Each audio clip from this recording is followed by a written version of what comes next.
In today's tutorial, I'm going to show you guys how to enable or allow Facebook access to your camera roll or photos on your Android or iOS device. So this should hopefully be a pretty straightforward process here, guys. And without further ado, let's go ahead and jump right into it. All you have to do is open up the Facebook app and select your profile icon in the top right corner. And now scroll down and select the settings and privacy button to expand that menu. And then select the settings button at the top.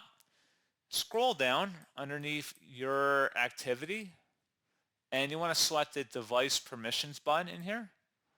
Select the photos and videos section, so select that button at the bottom.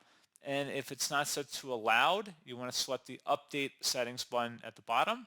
And then you would have to open up your device settings by selecting this button. Then depending on your phone's operating system, whether it's Android or iOS, you would need to make that selection once it redirected you to that page. And then once that's done, you would select save, and then you would be good to go.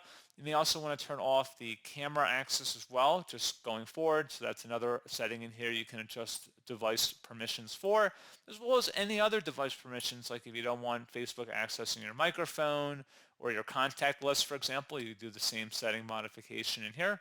So pretty straightforward process, guys. And as always, thank you for watching. I do hope that I was able to help you out, and I do look forward to catching you all in the next tutorial. Goodbye.